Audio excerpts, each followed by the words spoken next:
Good evening. Restructuring of Canadian mayors and municipalities under the auspices of the United Nations began in 1992. PM Mulrooney signed Canada onto UN Agenda 21. Canada thus became a UN member nation state. 178 countries signed on, lured by the promise of big money to go green. By 2000, countries, including Canada, were being governed by directions of the UN, G7, G20, World Economic Forum, and World Health Organization, to name some. Every organization named is a foreign-based NGO, non-governmental organization, and every member of all these organizations is unelected. Parliamentary procedures for law changes weren't followed. In 1994, a municipal primer was issued to all local towns outlining how they were to restructure their governments. Though the municipal primer was a non-binding agreement, all towns adopted it. Our public officials, the mayor and councillors of that day, were partnered with a private corporation, the Corporation of the Town of Aurora, who appointed a chief administrative officer who helped implement the global agenda instead of a local one.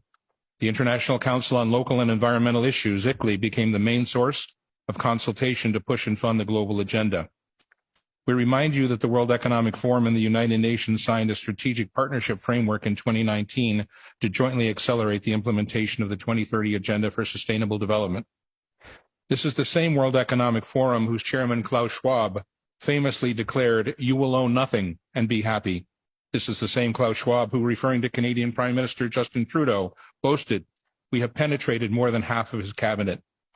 We would ask Mayor Maracas and the councillors, why should the citizens of Aurora bow down to the intrusive dictates of an unelected foreign entity? The fact is we should not, and we will not.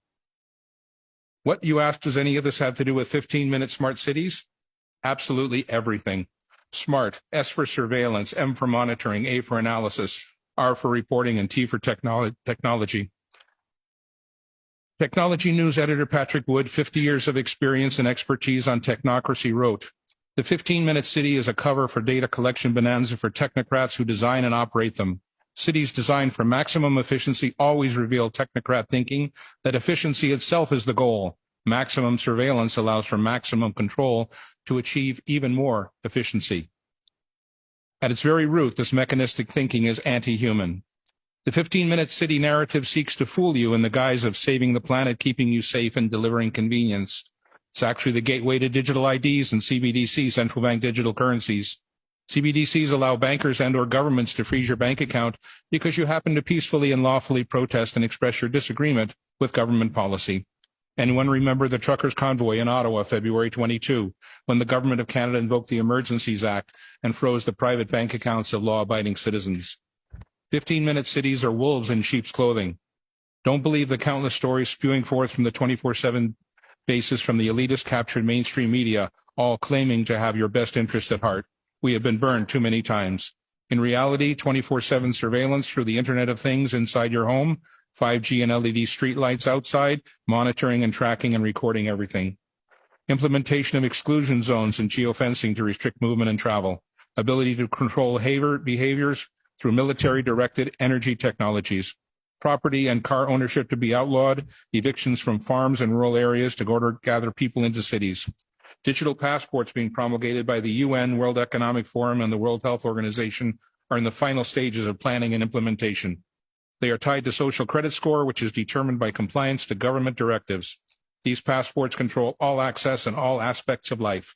Digital currency is being implemented to end cash and monitor all your spending. Your digital currency will be turned off or on depending on your compliance score. UBI Universal Basic Income is a state-controlled allowance forcing compliance by restricting access to food, money, services, and education. All of the above will enable climate lockdowns to be implemented easily, arbitrarily, and indefinitely. The real agenda of 15-minute smart cities is to monitor and control everyone and everything.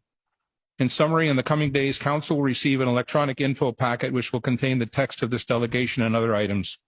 We, the citizens of Aurora, wish to enter into a meaningful, respectful dialogue with our elected members of Council on this complex, important issue. A key framework of that dialogue is a list of questions posed to Council. Can Council explicitly guarantee that citizens will be remain free to travel as is their right under the Charter of Rights and Freedoms? Can Council guarantee not to restrict access to essential services, medical care, bank accounts, government pensions, utilities? Most importantly, we, the citizens of Aurora, need to have the conversation with Council about exiting their non-binding agreement with the private for-profit entity known as the Corporation of the Town of Aurora. We need to turn back the page to a simpler time when open, transparent municipal government serving its citizens and working in their best interests ruled the day. We are your equal partners on this journey. Thank you.